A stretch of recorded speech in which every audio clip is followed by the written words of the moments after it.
Hello my dear students, welcome to my channel Triyasha study centre. Friends, আজকে তোমাদের জন্য নিয়ে এসেছি তোমাদের যাদের পলিটিক্যাল সায়েন্স আছে অর্থাৎ রাষ্ট্রবিজ্ঞান আছে, রাষ্ট্রবিজ্ঞান থেকে তোমাদের ষষ্ঠ অধ্যায় থেকে ইম্পর্টেন্ট এসএ কিউ নিয়ে এসেছি। কয়েকটি এসএ কিউ প্রশ্ন সংখ্যা 20টির মতো এসএ কিউ আমি নিয়ে এসেছি। এই প্রশ্নগুলি ভেরি ভেরি ইম্পর্টেন্ট, এগুলি খুব ভালো করে এখন থেকে তৈরি করো। এটি দেখতে পাচ্ছ 2024 সালের পলিটিক্যাল সায়েন্সের এইচএসের প্রশ্নপত্র, কোশ্চেন পেপার। এটি তোমাদের দেখানোর কারণ হলো 2024 সালে এই যে ষষ্ঠ অধ্যায়, তোমরা ভেবে না যেন পঞ্চম অধ্যায় কেন দিলেন না, কারণ চতুর্থ অধ্যায়ের পর তোমাদের ষষ্ঠ অধ্যায় হবে, কারণ পঞ্চম অধ্যায় থেকে কোনো এসএ কিউ আসে না। দেখতে পাচ্ছ এখানে ষষ্ঠ অধ্যায় থেকে যে এসএ কিউগুলো পড়েছে আমি তোমাদের সেটি দেখাবো, এবং আমার গত বছরের যে সাজেশন ছিল সেটি তোমাদেরকে দেখাবো। তার মধ্যে মিল কতটা দেখা যাবে।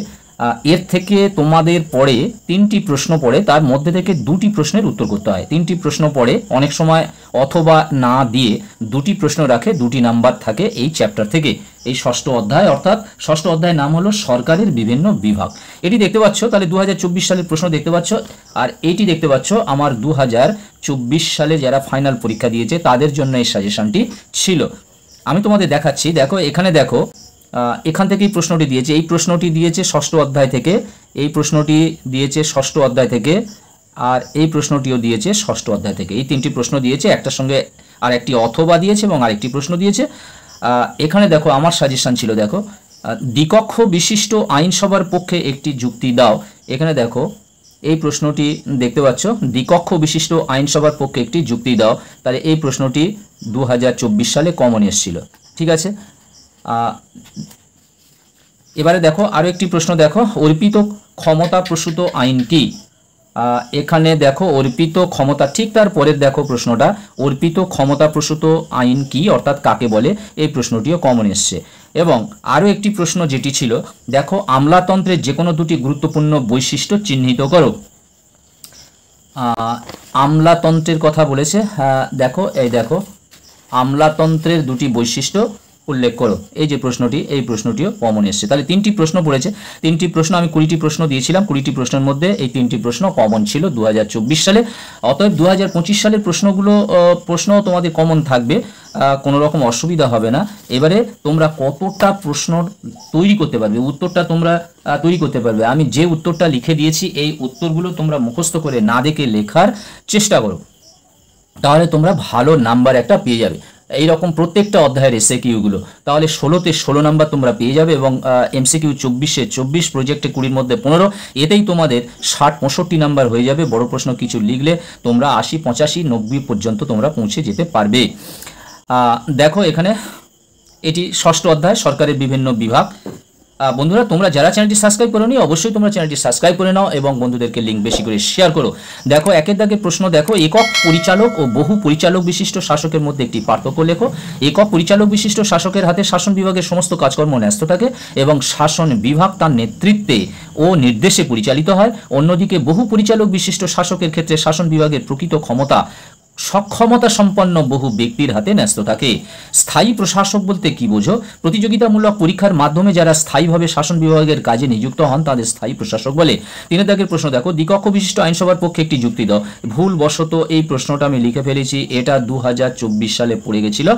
যাই হোক, এই প্রশ্নটি যদিও টেস্টে আসতে পারে, তোমরা একটু তৈরি করে রাখবে। 4 দাগের প্রশ্ন, দেখো বর্তমানে আইনসভার ক্ষমতার হ্রাসের একটি কারণ লেখো। লর্ড ব্রাইস তার মডার্ন ডেমোক্রাসিস গ্রন্থে আইনসভার ক্ষমতার হ্রাসের কথা উল্লেখ করেছেন।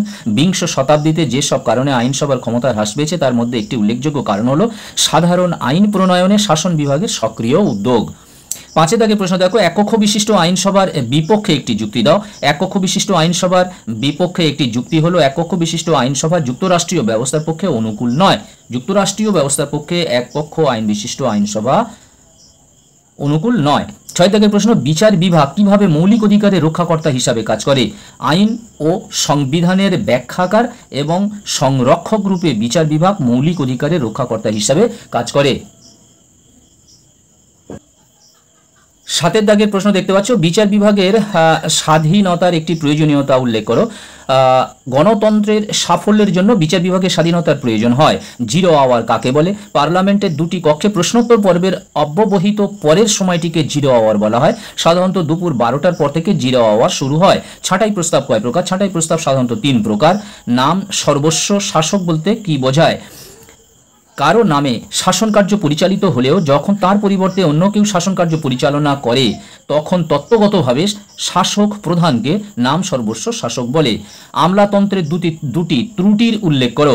আমলাতন্ত্রের দুটি ত্রুটি হলো জনস্বার্থ সম্পর্কে আমলাদের উদাসীনতা এবং 2 নম্বর ত্রুটি হলো রুটিন মাফিক কাজকর্ম। 12 দাগের প্রশ্ন, লাল ফিতের বাঁধন বলতে কি বোঝো? আমলাদের কাজকর্মের দীর্ঘ সূত্রতা প্রসঙ্গে লাল ফিতের বাঁধন কথাটি উল্লেখ করা হয়। সমালোচকদের মতে আমলাদের ফাইলে লাল ফিতের বাঁধন থাকায় কাজকর্মের নিষ্পত্তি হতে দেরি হয়। 13 দাগের প্রশ্ন দেখো, ক্ষমতা স্বতন্ত্রীকরণ নীতির শর্ত 3টি কি কি? ক্ষমতা স্বতন্ত্রীকরণ নীতির 3টি শর্ত হলো শাসন, আইন ও বিচার এই 3টি বিভাগ নিজেদের স্বতন্ত্র বজায় রেখে সম্পূর্ণ কাজ করবে। 2 দাগের, এক বিভাগ অন্য বিভাগের কাজে হস্তক্ষেপ করবে না এবং 3 একই ব্যক্তি একাধিক বিভাগের সঙ্গে যুক্ত থাকবে না। 14 দাগের প্রশ্ন, সরকারের কোন বিভাগ নীতি নির্ধারণ করে থাকে? না সরকারের শাসন বিভাগ নীতি নির্ধারণ করে থাকে। বন্ধুরা তোমরা চ্যানেলটি সাবস্ক্রাইব করে নাও এবং বন্ধুদেরকে হেল্প করো। 15 দাগের প্রশ্ন দেখো, এক কক্ষ বিশিষ্ট আইন বিভাগের সপক্ষে একটি যুক্তি দাও। এক কক্ষ বিশিষ্ট আইন বিভাগ দ্রুত আইন প্রণয়নের পক্ষে অত্যন্ত সহায়ক। জরুরি প্রয়োজনে দ্রুত আইন প্রণয়ন একমাত্র এক কক্ষ বিশিষ্ট আইনসভাতে সম্ভব। বিচার বিভাগের স্বাধীনতা রক্ষার 2টি পদ্ধতি উল্লেখ করো। বিচার বিভাগের স্বাধীনতা রক্ষার 2টি পদ্ধতি হলো সৎ, সাহসী ও নিরপেক্ষ বিচারপতি এবং শাসন বিভাগের নিয়ন্ত্রণ ও প্রভাব থেকে মুক্ত বিচার বিভাগ। প্রকৃত শাসক কাকে বলে?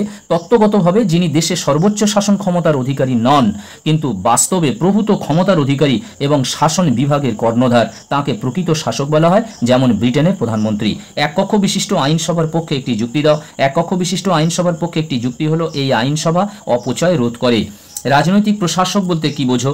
শাসন বিভাগের যে সমস্ত ব্যক্তি জনগণের ভোটের মাধ্যমে নির্দিষ্ট সময়ের জন্য নির্বাচিত হন তাদের রাজনৈতিক প্রশাসক বলা হয়, যেমন রাষ্ট্রপতি, প্রধানমন্ত্রী ইত্যাদি। সরকারের কটি ভাগ ও কি কি বা বিভাগ ও কি কি? এটি সকলের প্রথমে থাকা উচিত ছিল। দেখো প্রশ্নটা, সরকারের 3টি ভাগ বা বিভাগ, আইন বিভাগ, শাসন বিভাগ ও বিচার বিভাগ। বন্ধুরা আজকের এই ছিল তোমাদের ইম্পর্টেন্ট একটি ভিডিও, 6ষ্ঠ অধ্যায়ের এসএকিউ।